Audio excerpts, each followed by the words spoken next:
পেশাগত বহিরাগত দুষ্কৃতীদের দিয়ে স্বাস্থ্য ভবনের সামনে জুনিয়র ডাক্তারদের যে অবস্থান আছে তাতে আক্রমণ করার একটি চক্রান্ত করা হচ্ছে। একটি গোপন সূত্রে আমরা একটি অডিও ক্লিপও পাই, যে অডিও ক্লিপটার মাধ্যমে এই চক্রান্তটা যে করা হচ্ছে সেটা আমরা জানতে পারি। সেই অডিও ক্লিপে দুজন ব্যক্তির মধ্যে একটি কথোপকথন আমরা শুনি। তাদের মধ্যে একজন হচ্ছেন জনৈক সঞ্জীব দাস, যিনি হালতুর বাসিন্দা, এবং দ্বিতীয় ব্যক্তি হচ্ছেন কলতন দাশগুপ্ত, যিনি ডিওয়াইএফআই এর মুখপত্রের সম্পাদক এবং সিপিএমের রাজ্য কমিটির যুব নেতা। এই অডিও ক্লিপটা সংবাদ মাধ্যমে গতকাল সম্প্রচারিতও হয়েছে। প্রথমেই আমি বলে দিই, যখন আমরা এই অডিও ক্লিপটা পাই তখন আমাদের টেকনিক্যাল অ্যানালিসিস উইং এবং আমাদের ইনভেস্টিগেটিভ উইং দুজনে মিলে এই অডিও ক্লিপের সত্যতাটা যাচাই করি, এবং যাচাই করার পর এটা আমরা পাই যে এটার সত্যতা নিয়ে কোনো রকম সংশয় নেই।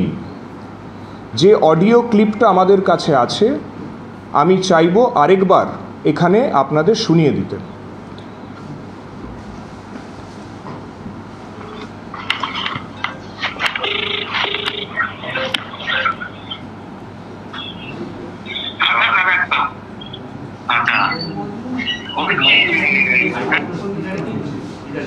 মাইক্রোফোন পেয়েছি।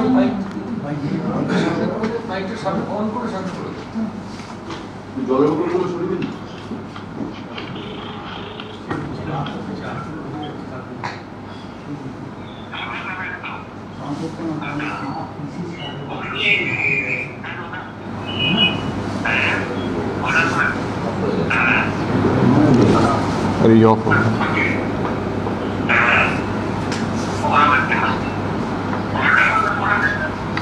एक मिनट पहले से स्टार्ट कर, ये भी 10 ऑफ हो गया।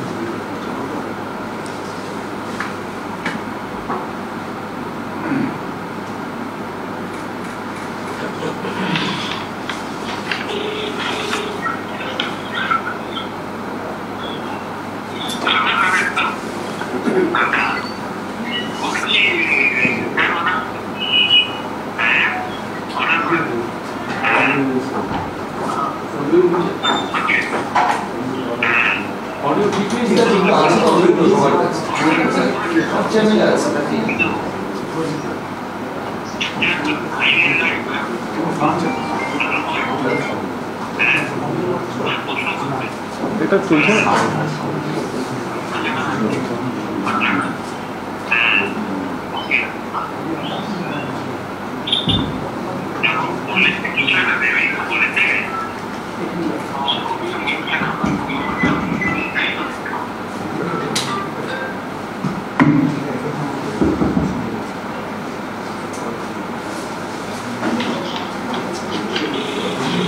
বন্ধ হয়ে যাচ্ছে।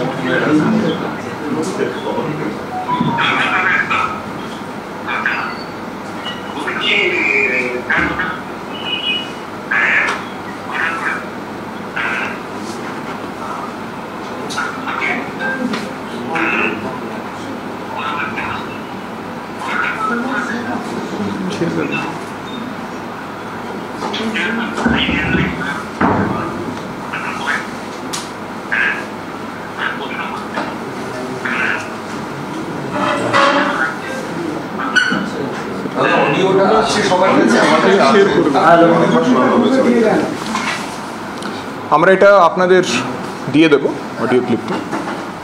আমরা সঞ্জীব দাসকে গতকাল অ্যারেস্ট করেছি। ওনাকে প্রাথমিক আমরা যে জিজ্ঞাসাবাদ করেছি তাতেও উনি কনফেস করেছেন যে গলাটা ওনার ছিল, এবং কলতন দাশগুপ্তকেও অ্যারেস্ট আজকে করা হয়েছে। দুজনকেই আমরা কোর্টে তুলে দিচ্ছি। আমাদের যে টেকনিক্যাল অ্যানালিসিস যেটা আমরা করেছি সেই তথ্যগুলো যেগুলো আমরা পেয়েছি সেগুলোও আমরা কোর্টে আমাদের তদন্তের প্রক্রিয়ার মাধ্যমে তুলে দেব। আমরা দুজনের জন্যই 14 দিনের পুলিশি হেফাজত চেয়ে কোর্টের কাছে আমরা আবেদন করছি। বাকিটা তদন্ত যখন হবে তখন এনাদের ভয়েস স্যাম্পলসগুলো আমরা নেব এবং এই ভয়েস ক্লিপিংয়ে যে কথাগুলো আমরা পেয়েছি, যে ভয়েস দুটো আমরা পেয়েছি, তার সাথে আমরা তদন্তের প্রক্রিয়ার মধ্যে আইন অনুসারে আমরা সেটা ম্যাচ করাবো। ধন্যবাদ। এই অডিও ক্লিপে কয়েকটা নাম আমরা পেয়েছি, সাহেব, দাদু এবং বাপ্পা। কারা এই সাহেব, দাদু এবং বাপ্পা, এই ঘৃণ্য ষড়যন্ত্রের নেপথ্যে তারা কীরকমভাবে আছে সেইটা আমরা তদন্তের মাধ্যমে বার করার প্রক্রিয়া শুরু করে দিয়েছি। আমি আরেকটা জিনিস এখানে বলে রাখা দরকার, কিছুদিন আগে, 2 দিন আগে যখন জুনিয়র ডাক্তাররা নবান্নতে গেছিলেন একটি মিটিংয়ের জন্যে, আমরা তদন্তে যেটা পাচ্ছি সেটা হচ্ছে এই ষড়যন্ত্রটা সেরকম সময়তেই কিন্তু করা হচ্ছিল। নমস্কার।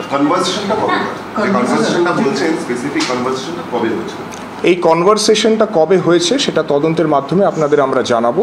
তবে যেটা আমি আবার বলছি যে যখন নবান্নতে জুনিয়র ডাক্তাররা গেছিলেন তখনই এটা করা হয়েছিল, তো সেরকম সময়তেই আমরা মনে করি এই কথোপকথনটা হয়েছিল।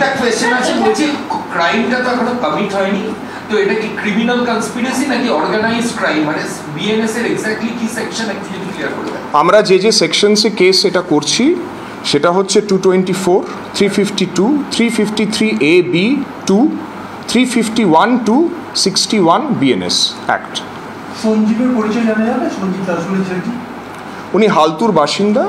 বাকি ওর বিষয়ে আরও যে তথ্যগুলো আছে সেটা তদন্তের মাধ্যমে আমরা পাবো। পলিটিক্যাল কোনো লিঙ্ক আছে সঞ্জীবের? ওনার যে ফোন তাতে আমরা কিছু নাম পেয়েছি, সেটা আমরা ফার্দার ভেরিফাই করছি। এই যারা যে দুজন অ্যারেস্ট হয়েছে ইন্টারোগেশনে তারা কি বলছে যে প্ল্যানিং বা ইত্যাদি বা কেন এটা তারা করেছে? আমি আপনাদের যেটা বললাম, সঞ্জীব দাস এটা কনফেস করেছে এবং কলতন দাশগুপ্তকে আমরা ফার্দার ইন্টারোগেট করছি। তবে আবার আমি বলে রাখছি যে এই যে অডিও ক্লিপ আছে এটার সত্যতার কোনো সংশয় নেই, এটা একেবারে সত্যি ঘটনা, এটা হয়েছে, সেটা আমরা টেকনিক্যালি অ্যানালিসিস করে পেয়েছি এবং সেটা আমরা আদালতে তুলে ধরব।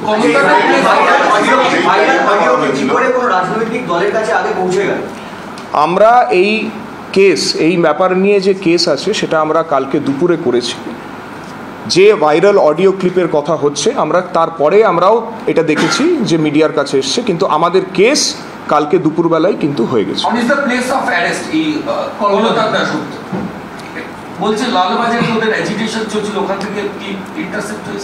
যেগুলো আর ফার্দার যে জিনিসগুলো আছে সেগুলো ডিউরিং ইনভেস্টিগেশন আপনাদের আমরা জানিয়ে দেবো। Thank you.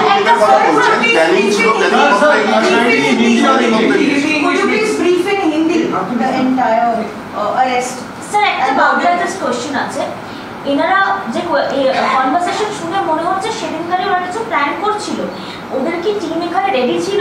ওদের কি কোনো ম্যাডাম এই জিনিসগুলো আমরা তো একটা অডিও ক্লিপের বেসিসে আমরা এটা করেছি, তারপরে আমরা আরও কিছু নাম পেয়েছি, ইনভেস্টিগেশন শুরু হয়েছে, কেস কালকে আমরা রুজু করেছি। এবার ফার্দার এটাতে আর কারা কারা ইনভলভমেন্ট আমরা কিছু নাম তো পেয়েছি যেটা আপনাদের বললাম, সাহেব, দাদু, একটু বলে নিই, সাহেব, দাদু এবং বাপ্পা। এবার এরা কে, এদের আসল আইডেন্টিটি কি, আর কে কে এটাতে ইনভলভড আছে সেইটা আমরা তদন্তের মাধ্যমে বার করব। হিন্দি মে বলনা है ना? ঠিক আছে। না, অনিতা লাস্ট একটা বাংলায় কোয়েশ্চেন আছে, জুনিয়র ডাক্তারদের সিকিউরিটি স্ট্রেনথেন করার জন্য আপনারা কি কি করছেন ওখানে? দেখুন, আমরা ওখানে কিছু সিসিটিভিজ অলরেডি ইনস্টল করেছি। আমরা ওই জায়গাতে আমাদের যে ফোর্স ডিপ্লয়মেন্ট আছে, আগেও আমাদের যথেষ্ট পরিমাণে ফোর্স ছিল, এখন সেটাকেও আমরা বাড়িয়ে দিয়েছি। আমরা প্রতি মুহূর্তে আমাদের যারা যারা অফিসার্স আছেন তারা থ্রেট পারসেপশন কি আছে, কি সিকিউরিটি সিনারিও আছে, সেটাকে রেগুলারলি আমরা অ্যাসেস করছি।